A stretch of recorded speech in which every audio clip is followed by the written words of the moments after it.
नमस्कार बच्चों। चैप्टर 3 सजा।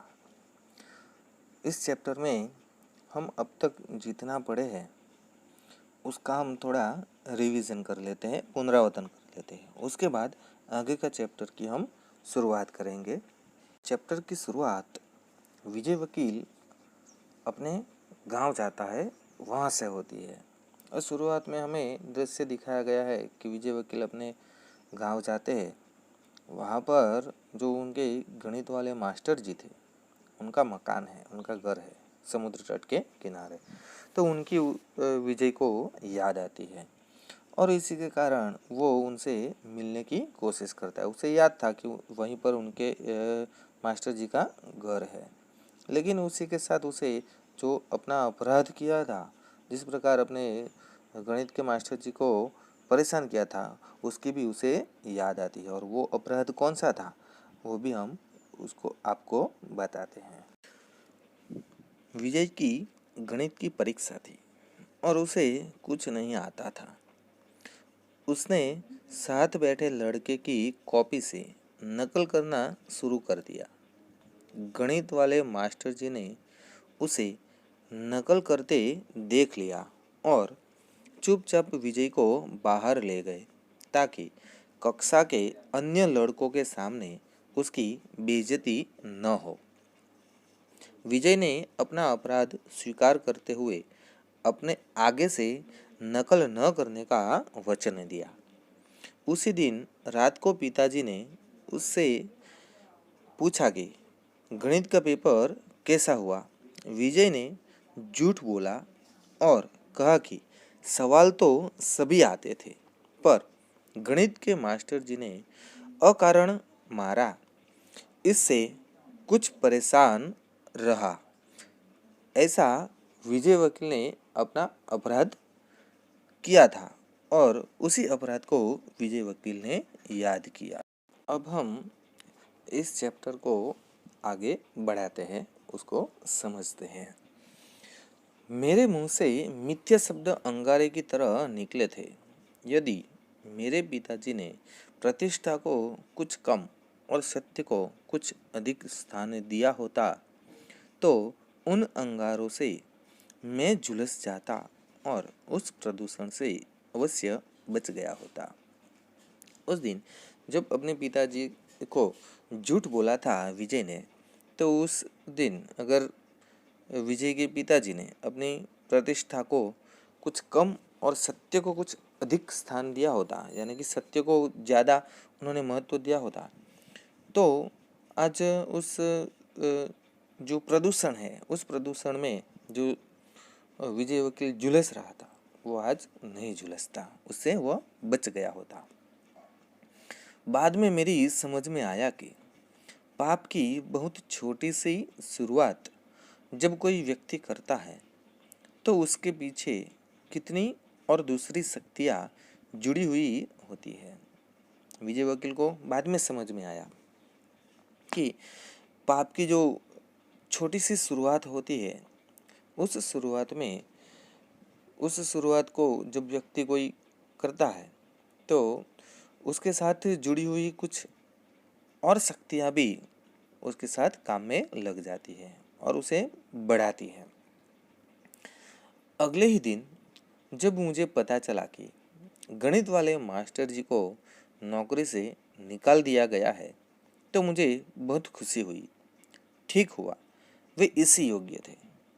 जब दूसरे दिन अगले दिन विजय वकील को, यानी कि विजय को, जब वो स्कूल में पढ़ता था तब की बात है, तो दूसरे दिन जब विजय को पता चला कि गणित वाले मास्टर जी जिसने एग्ज़ाम के अंदर विजय को पकड़ा था नकल करते हुए, तो उस टीचर को स्कूल में से निकाल दिया गया था, नौकरी से निकाल दिया था। तो यह बात जानकर विजय को बड़ी खुशी हुई, आनंद महसूस हुआ। विजय ने सोचा कि ये जो हुआ है, गणित वाले मास्टर जी को निकाल दिया है, वह ठीक ही हुआ है। इस घटना को घटे कई वर्ष बीत गए थे। मैं स्कूल से कॉलेज में चला गया। ये जो घटना हुई, गणित वाले मास्टर जी ने विजय को नकल करते पकड़ा था और उसके बाद विजय गणित वाले मास्टर जी को स्कूल की नौकरी से निकाल दिया गया था। ये जो घटना हुई थी उसके कई साल बीत गए और कई साल बीतने के बाद विजय जब कॉलेज में जा रहा था, स्कूल छूट गई थी और स्कूल की पढ़ाई ख़त्म होने के बाद वो जब कॉलेज में जा रहा था तब उसे पता चला, मैंने सुना कि उन मास्टर जी को बहुत कठिनाइयाँ झेलनी पड़ी थी।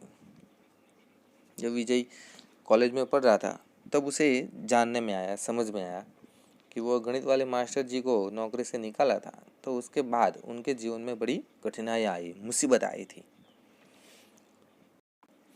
बाद में स्कूल का ट्रस्टी मंडल बदल गया, मेरे पिताजी का देहांत हो गया, तब उन्हें फिर से नौकरी में ले लिया गया था क्योंकि वे बड़े ही विद्वान अध्यापक थे।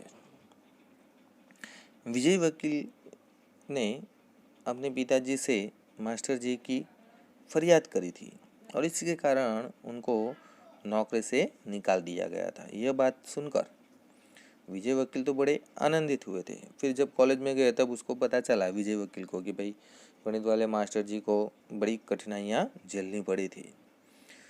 और उसके बाद कुछ सालों के बाद स्कूल का जो ट्रस्टी मंडल है वह बदल गया और विजय के पिताजी का भी देहांत हो गया था।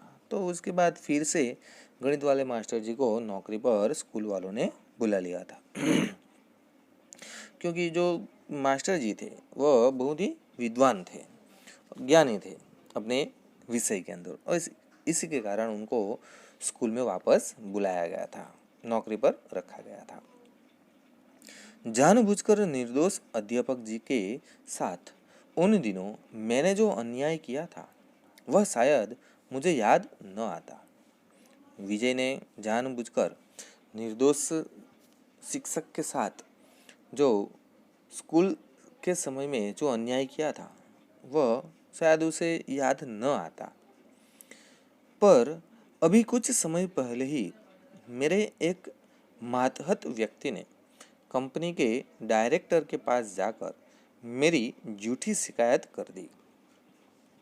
पर विजय को कब याद आया कि कुछ समय पहले ही विजय के साथ काम करने वाले मातहत व्यक्ति यानी कि उसके हाथ के नीचे काम करने वाले, उसके साथ में उसके हाथ के नीचे काम करने वाले किसी व्यक्ति ने कंपनी के डायरेक्टर के पास जाकर विजय की झूठी शिकायत कर दी थी। जिस प्रकार मास्टर जी की झूठी शिकायत विजय ने अपने पिताजी से करी थी, उसी प्रकार इस व्यक्ति ने भी विजय की फरियाद, झूठी शिकायत अपने डायरेक्टर को कर दी थी।